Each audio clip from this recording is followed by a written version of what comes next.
livro de Levítico, capítulo 2. Diz assim a palavra de Deus: Quando alguma pessoa fizer oferta de manjares ao Senhor, a sua oferta será de flor de farinha. Nela deitará azeite e sobre ela porá incenso. Levá-la-á aos filhos de Arão, os sacerdotes, um dos quais tomará dela um punhado da flor de farinha e do seu azeite, com todo o seu incenso, e os queimará como porção memorial sobre o altar. É oferta queimada, de aroma agradável ao Senhor. O que ficar da oferta de manjares será de Arão e de seus filhos. É coisa santíssima das ofertas queimadas ao Senhor. Quando trouxeres oferta de manjares, cozida no forno, será de bolos asmos de flor de farinha, amassados com azeite, e obreias asmas untadas com azeite. Se a tua oferta for de manjares cozida na assadeira, será de flor de farinha, sem fermento, amassada com azeite. Em pedaços a partirás e sobre ela deitarás azeite. É oferta de manjares. Se a tua oferta for de manjares de frigideira, far-se-á de flor de farinha com azeite. E a oferta de manjares que daquilo se fará, trarás ao Senhor. Será apresentada ao sacerdote, o qual a levará ao altar. Da oferta de manjares tomará o sacerdote a porção memorial e a queimará sobre o altar. É oferta queimada, de aroma agradável ao Senhor. O que ficar da oferta de manjares será de Arão e de seus filhos. É coisa santíssima das ofertas queimadas ao Senhor. Nenhuma oferta de manjares que fizerdes ao Senhor se fará com fermento, porque de nenhum fermento e de mel nenhum queimareis por oferta ao Senhor. Deles trareis ao Senhor por oferta das primícias, todavia não se porão sobre o altar como aroma agradável. Toda oferta dos teus manjares temperarás com sal. A tua oferta de manjares não deixarás faltar o sal da aliança do teu Deus. Em todas as tuas ofertas aplicarás sal. Se trouxeres ao Senhor oferta de manjares das primícias, farás a oferta de manjares das tuas primícias de espigas verdes, tostadas ao fogo, isto é, os grãos esmagados de espigas verdes. Deitarás azeite sobre ela, e por cima lhe porás incenso, é oferta de manjares. Assim o sacerdote queimará a porção memorial dos grãos de espigas esmagados e do azeite, com todo o incenso, é oferta queimada ao Senhor. Até aqui a leitura da palavra de Deus. O tema da mensagem de hoje é oferta de manjares, a necessidade da gratidão. Oferta de manjares, a necessidade da gratidão. Vamos orar? Pai Santo, mais uma vez estamos diante da Tua riquíssima palavra, ó Pai, que é fonte de tanta instrução para nós como Teu povo. E mais uma vez nós nos encontramos, ó Pai, despreparados para receber o Teu ensino. Por isso pedimos que o Senhor, por meio do Teu Santo Espírito, nos abençoe, abra a nossa mente, o nosso coração, para recebermos o alimento que vem do Senhor, ó Pai. Nós só podemos entender a Tua palavra se o Teu Santo Espírito iluminar o nosso entendimento. É por isso que nós pedimos, Pai, para que o Senhor mesmo nos oriente, nos mostre as lições que o Senhor quis ensinar e quer ensinar ao Teu povo por meio deste registro sagrado das Tuas palavras. Abençoa-nos, Pai, é o que nós pedimos humildemente, e em nome de Jesus. Amém. Quanto mais distante uma pessoa for de Deus, mais ingrata ela será. Quanto mais distante uma pessoa for de Deus, mais ingrata ela será.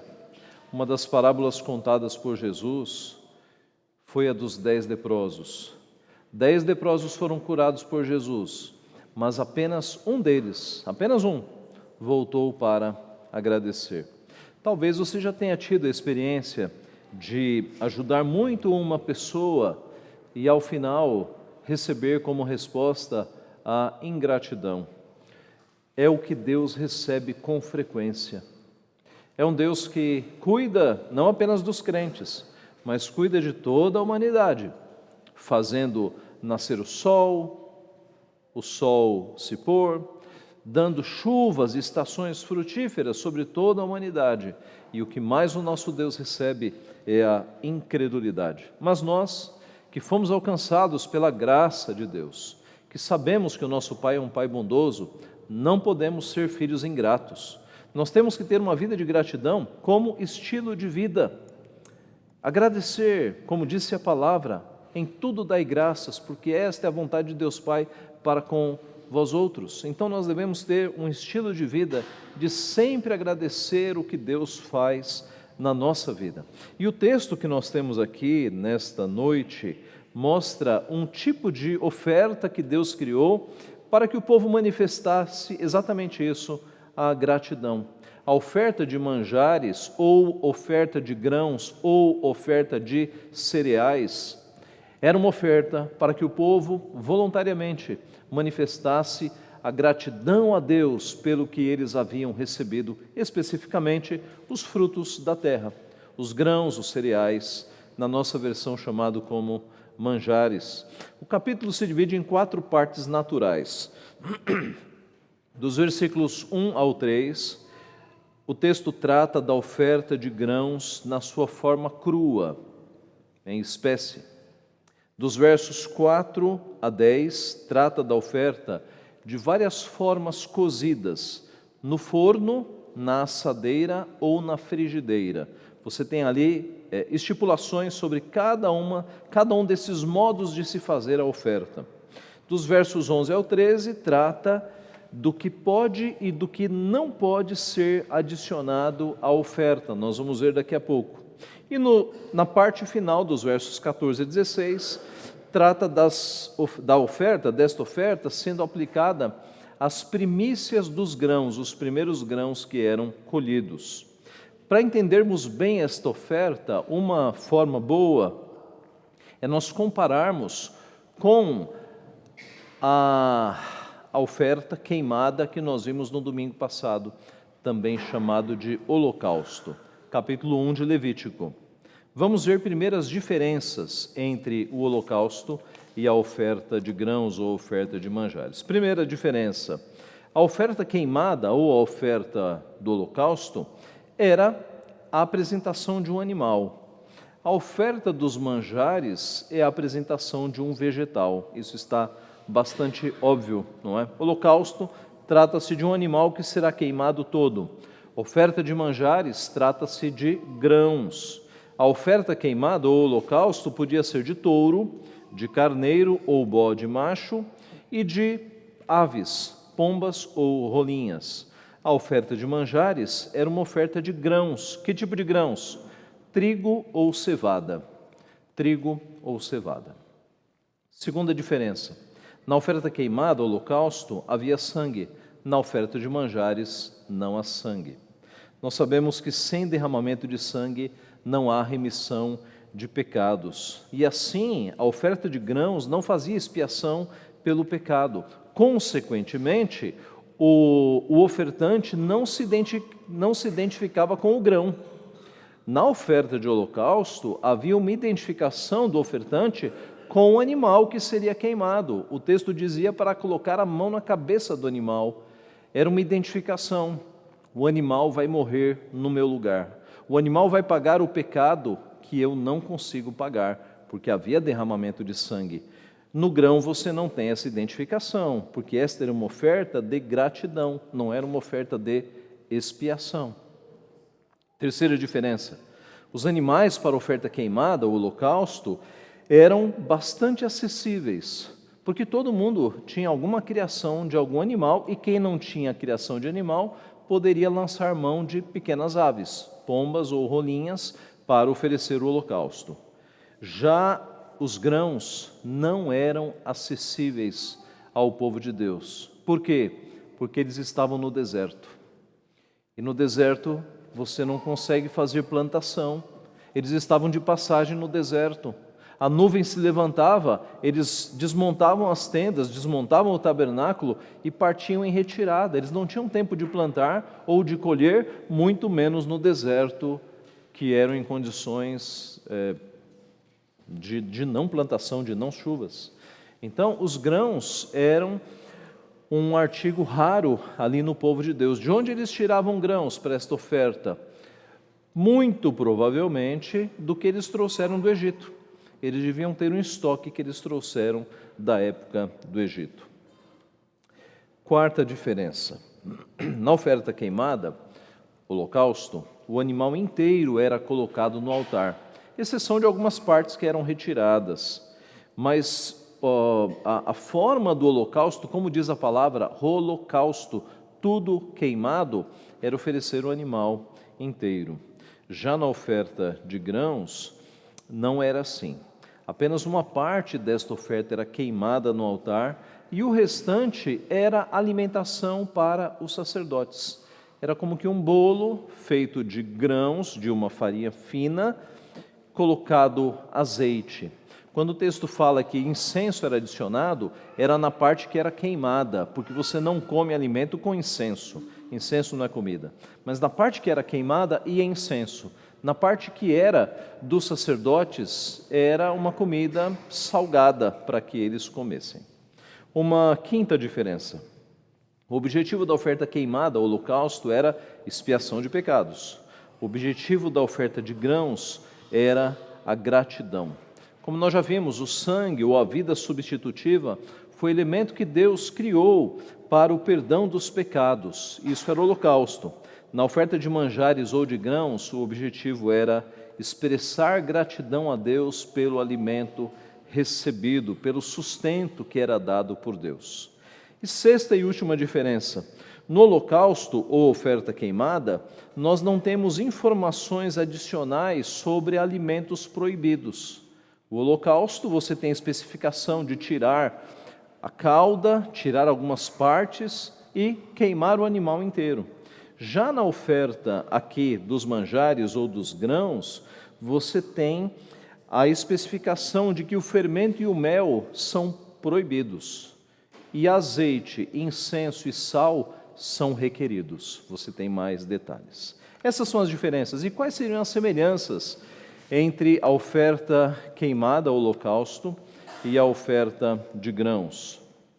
Primeira semelhança: nas duas era exigido o melhor, sempre o melhor.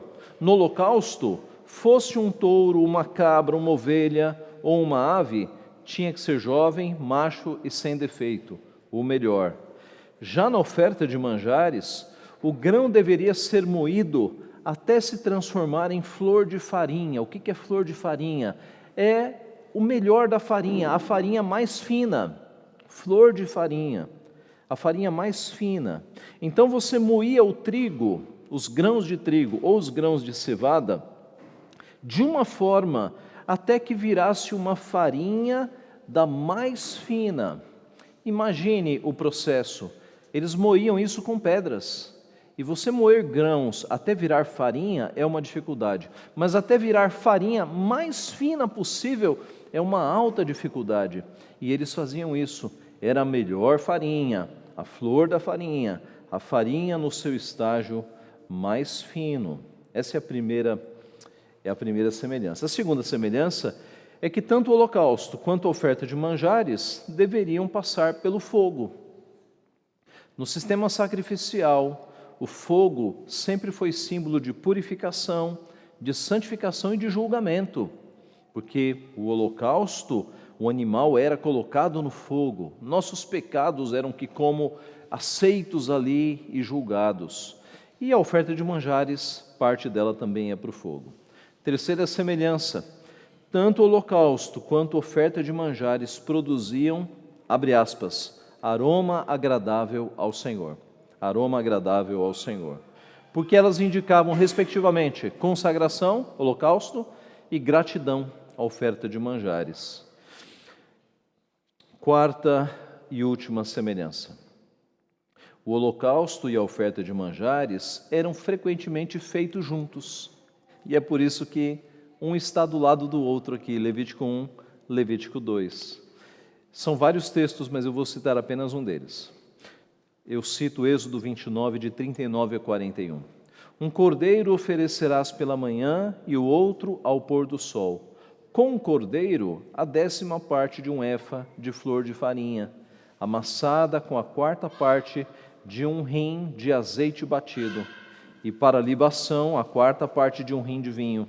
O outro cordeiro oferecerás ao pôr do sol como oferta de manjares, e a libação como de manhã, de aroma agradável, oferta queimada ao Senhor. Então, sempre que um holocausto era apresentado, uma oferta de manjares ia junto também como gratidão. Então você tinha o elemento da comunhão, da consagração, acompanhado com o elemento da gratidão. E diariamente era feito um sacrifício pela manhã e um sacrifício pela noite. Essa é uma das analogias que nós fazemos para termos no domingo culto de manhã e culto à noite. Nós iniciamos o dia adorando ao Senhor, nós terminamos o dia adorando ao Senhor também. Então, tendo conhecido do que se trata a oferta de manjares, ou de grãos, ou de cereais, as diferenças e as semelhanças com o holocausto, nós podemos aprender algumas lições que esta oferta nos ensina hoje, os princípios que estão encontrados nesta oferta. Primeira lição sobre gratidão. O grande ensino da oferta de manjares é a gratidão. Vamos falar sobre gratidão. Primeiro, o que gratidão é? Em primeiro lugar, é aroma agradável ao Senhor. Gratidão é aroma agradável ao Senhor. Essa expressão se repete no verso 2, no verso 9, no verso 12. Veja o final do verso 2.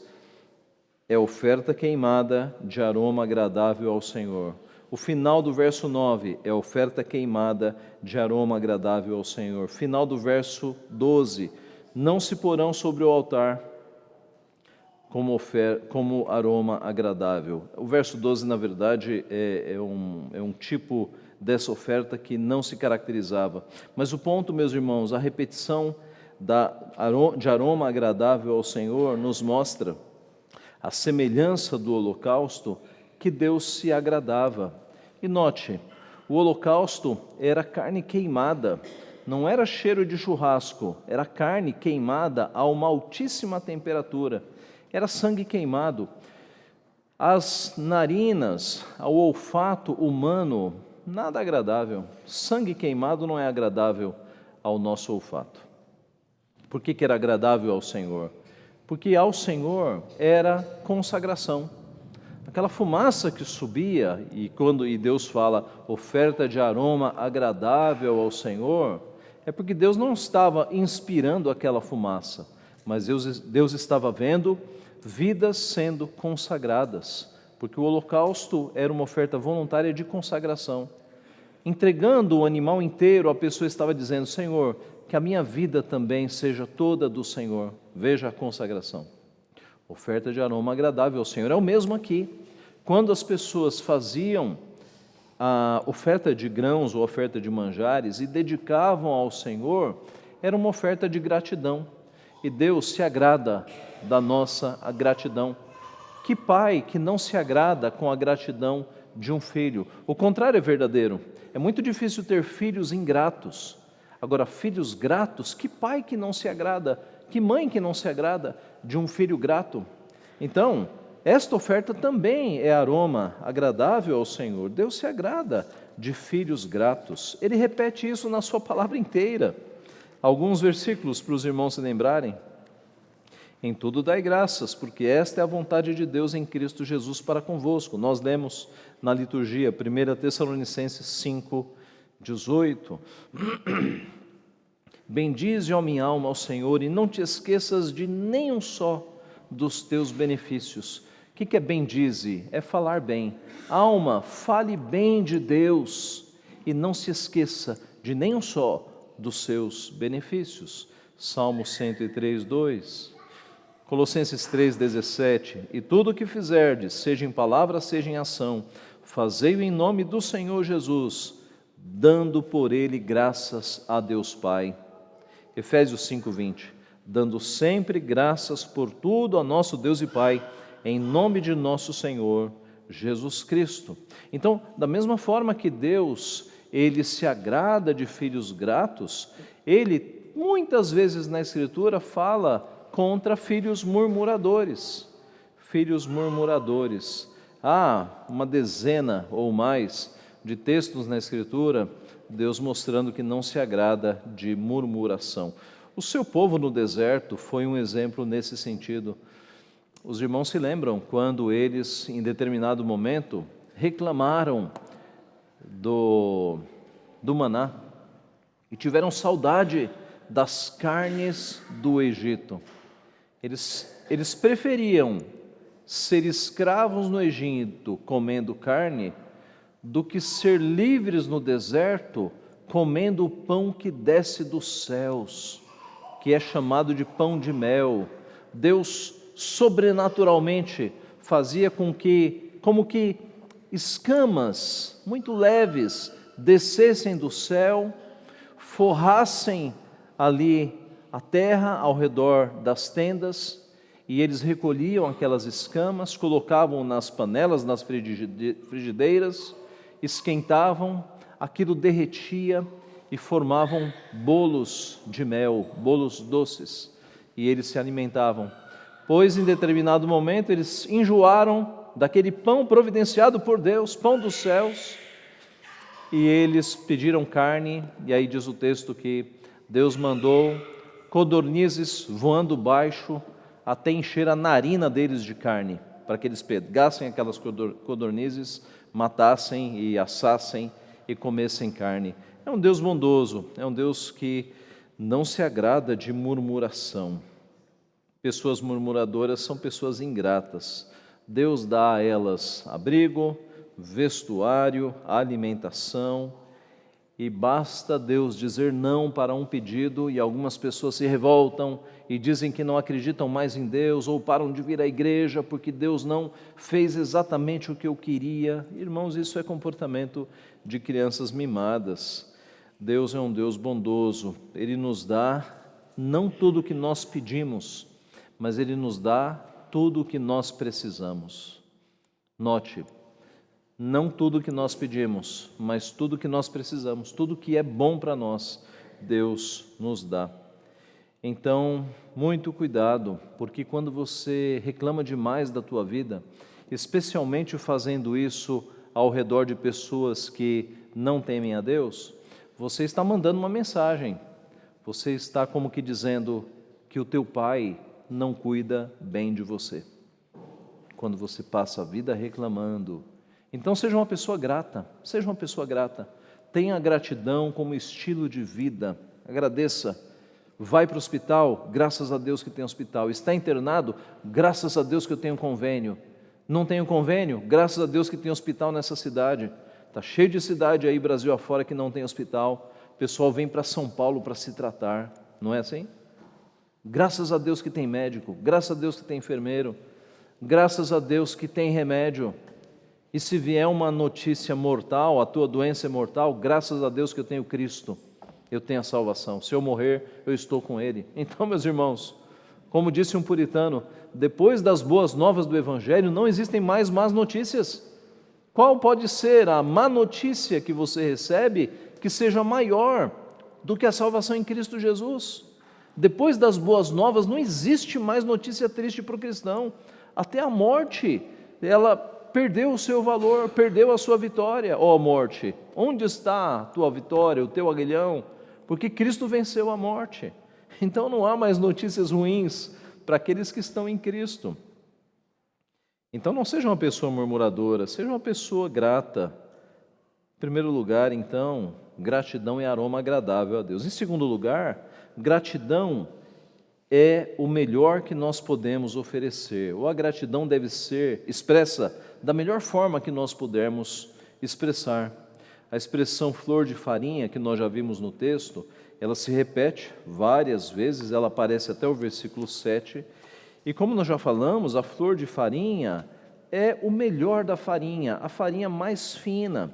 O processo era trabalhoso, não era um processo mecânico, era um processo manual de se fazer farinha, amassando pedras, não é? E esses grãos eram de trigo ou de cevada, moídos muito rusticamente na pedra, até que virassem não apenas farinha, mas a farinha mais fina, a flor da farinha, o melhor da farinha. Irmãos, para Deus é sempre o melhor, é sempre o melhor. No versículo 14, nós temos a menção desta oferta sendo feita para as primícias, os primeiros frutos, os melhores frutos. Então, para Deus é sempre o melhor. O fato, aliás, de trigo e cevada não poderem ser cultivados no deserto, tornando esses grãos escassos, mostra ainda mais o valor desta oferta. É sempre o melhor, é sempre o melhor.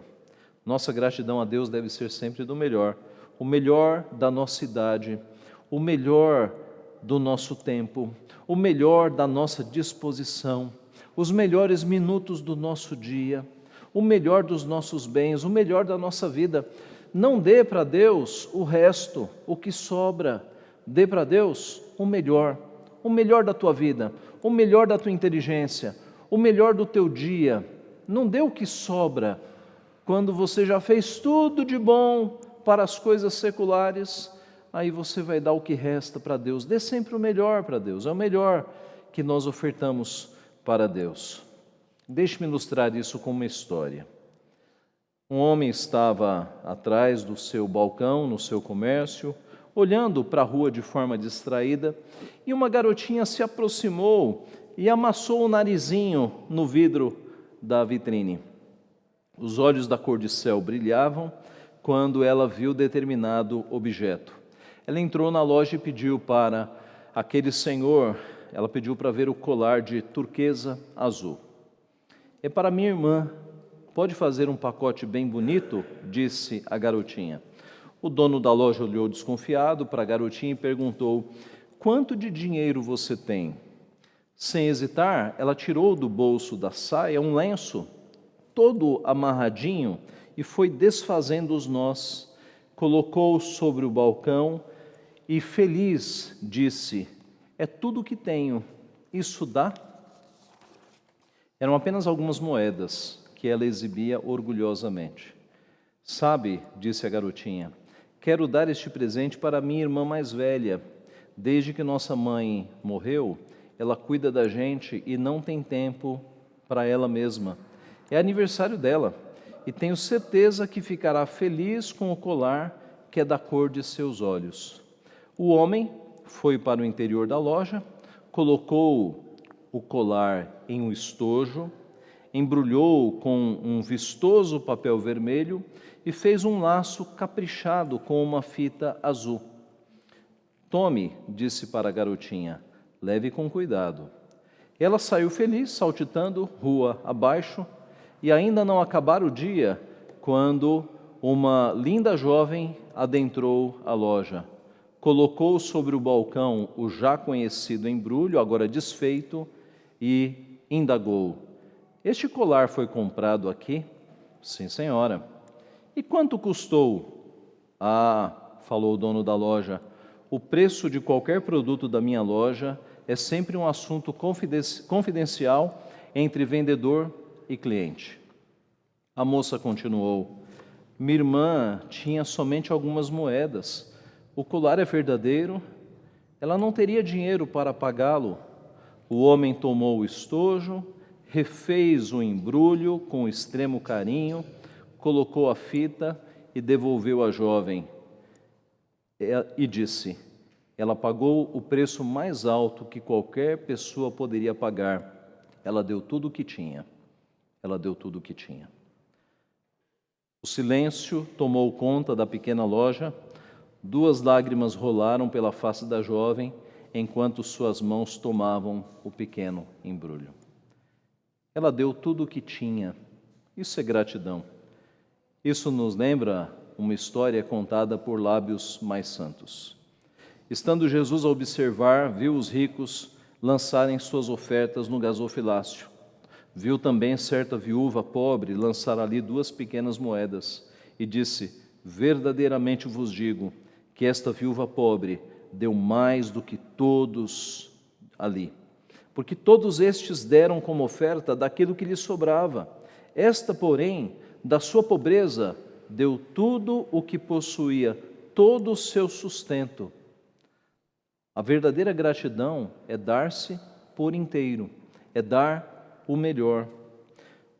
Deus nos diz na sua palavra: rogo-vos, pois, irmãos, pelas misericórdias de Deus, que apresenteis o vosso corpo por sacrifício vivo, santo e agradável a Deus, que é o vosso culto racional. Gratidão não é dar o que sobra, gratidão é darmos-nos a nós mesmos, a nossa vida, os nossos pensamentos, o nosso tempo, tudo que nós temos.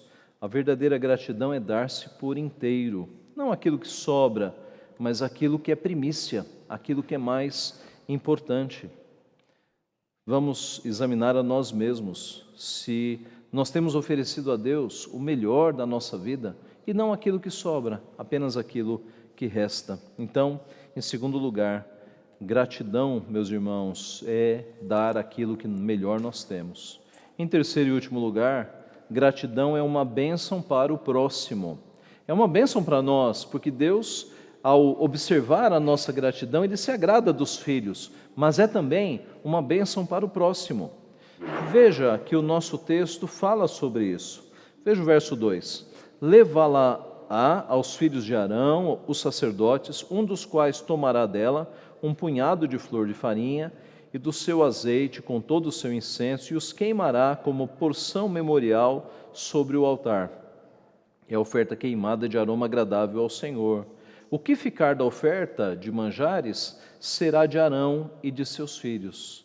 Então, parte da oferta, um punhado da oferta, especialmente aqui no verso 2, porque eram os grãos não cozidos, né? Era farinha, que o sacerdote pegava um punhado daquela farinha, deitava azeite e incenso, e ele jogava para que essa farinha fosse queimada no altar.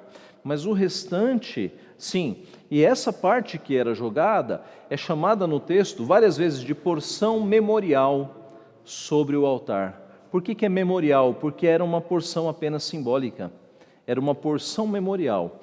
A outra porção, que era comida pelos sacerdotes, é chamada de santíssima, de coisa santíssima. Verso 3: o que ficar da oferta de manjares será de Arão e de seus filhos, é coisa santíssima das ofertas queimadas ao Senhor. Então aquela parte que era lançada era oferta memorial, a parte que era comida pelos sacerdotes era coisa santíssima. Meus irmãos, isso vai se repetir no verso 9 e 10, e no verso 13, a orientação de que os manjares todos deveriam ser temperados com sal. A tua oferta de manjares não deixarás faltar o sal da aliança do teu Deus. Em todas as tuas ofertas aplicarás sal. Observe que a oferta era de gratidão, além de agradar a Deus, além de ser a melhor oferta, ela também abençoava os filhos de Arão, os sacerdotes que trabalhavam lá no templo, porque eles se alimentavam dessa oferta, eles se alimentavam deste pão. Note que deveria ser feito com sal para que fosse bom de ser comido pelos sacerdotes. O texto fala de sal da aliança do Senhor. É uma expressão difícil de nós entendermos o que Deus está querendo falar aqui. O ponto é que sal, ele sempre é colocado de uma forma muito especial em toda a Escritura. Lá na frente, o nosso próprio Senhor Jesus vai falar que nós somos o sal da terra, a luz do mundo. E quando ele fala de sal da terra, tem um sentido de sabor, não é? Porque ele diz na sequência, se o sal vier a ser insípido, como lhes restaurar o sabor? Mas o ponto ali do sal é muito mais a propriedade antisséptica do sal. Porque numa época em que não havia energia elétrica, como é que você conservava carnes, por exemplo? Para que carnes não perecessem, você salgava. O sal tem essa substância antisséptica de retirar a umidade, e por isso, até nos interiores do nosso Brasil, e eu vi isso lá no sertãozão do Ceará, um boi ser morto, ser todo ali retalhado, e as pessoas envolverem as carnes com sal, e aquela carne durava dias e dias, porque o sal não deixa que o perecimento, o apodrecimento aconteça. Então, tem todo o sentido quando Cristo fala, vós sois o sal da terra. Num mundo em que está se corrompendo, em que a corrupção graça ao nosso redor. No teu trabalho, corrupções acontecem, mas quando chega na tua mesa tem sal, a corrupção não avança na tua mesa. No teu local de trabalho, na tua bancada, na tua mesa, a corrupção pode estar graçando ao redor, mas quando chega na tua vida tem sal, a corrupção não avança. Vós sois o sal da terra, vós sois o sal da terra. E se esse sal se tornar insípido, se tornar sem sabor e, por consequência, sem as propriedades antissépticas, para nada mais presta, senão jogado fora, ser pisado pelos homens, é o que Cristo fala. Então nós, como sal, somos o elemento que Deus colocou na terra para que a podridão não avance, porque eu repito, quando chega na tua vida, na tua casa, na tua mesa, na tua bancada, no teu trabalho, a corrupção para, porque você é sal da terra. Então, voltando aqui para o nosso texto, o sal sempre foi tratado por Deus de uma forma muito especial na Escritura, e aqui a recomendação é que a oferta de manjares receba sal, para que os sacerdotes possam se alimentar desta oferta. Então note que nós podemos aplicar a mesma ideia nos nossos dias. Quando nós temos uma vida de gratidão, e damos a Deus o melhor das nossas forças, do nosso tempo, muita gente é abençoada também ao nosso redor. Assim como a oferta de manjares abençoava aqueles que estavam ali no tabernáculo, uma vida de gratidão nos nossos dias vai abençoar as pessoas que estiverem ao teu redor. De uma forma muito imediata, porque é muito melhor você trabalhar com uma pessoa grata do que com uma pessoa que reclama de tudo, uma pessoa murmuradora. Mas não apenas isso, não apenas isso. A sua família vai ser abençoada quando você tiver uma vida de gratidão a Deus e for fiel e firme nos caminhos do Senhor. A tua família acaba recebendo bênçãos. Teu casamento é abençoado quando você está mais comprometido com Deus. O teu trabalho, teus colegas de trabalho são abençoados quando Deus derrama bênçãos na tua vida. Teus colegas de trabalho acabam recebendo como que reflexos da alegria que está na tua vida, da gratidão que está na tua vida, do testemunho que você apresenta. A igreja também é abençoada. Quanto mais fiel você é a Deus, mais compromisso você tem com as coisas de Deus. A igreja acaba sendo fortalecida, abençoada. Cristo nos diz isso: assim brilhe também a vossa luz diante dos homens, para que vejam as vossas boas obras e glorifiquem a vosso Pai que está nos céus. Então, nós temos uma vida firme com Deus, as pessoas olham para nós e acabam atribuindo aquilo que acontece com nós a Deus. Isso é glorificar a Deus, é colocar os méritos daquilo que acontece na nossa vida em Deus. Olha, isso acontece com essa pessoa, é uma pessoa crente, é uma pessoa temente a Deus, Deus está abençoando ela, olha aí Deus sendo glorificado. Pedro escreveu: mantendo exemplar o vosso procedimento no meio dos gentios, para que naquilo que falam contra vós outros, como de malfeitores, observando-vos em vossas boas obras, glorifiquem a Deus no dia da visitação. Então, uma vida de gratidão não é algo que atinge apenas a você, mas atinge a todos que estão ao teu redor. Concluindo, meus irmãos, quanto mais distante de Deus uma pessoa for, mais ingrata ela será. Nós, que fomos alcançados pela maravilhosa graça de Deus, devemos ser diferentes, devemos ter um estilo de vida de gratidão, em tudo dar graças, sempre sermos gratos a Deus por tudo o que acontece na nossa vida. A oferta de manjares, então, a oferta de grãos, nos ensina que gratidão é aroma agradável a Deus, aroma agradável ao Senhor, o melhor daquilo que nós podemos oferecer e uma bênção para o nosso próximo, apontando para Cristo, porque toda a Bíblia aponta para Cristo. Nós hoje não trazemos mais pães de flor de farinha fina para apresentar no nosso culto, porque Cristo é o pão que desceu dos céus. Ele diz na sua palavra: eu sou o pão vivo que desceu do céu, se alguém dele comer, viverá eternamente. E o pão que eu darei pela vida do mundo é a minha carne.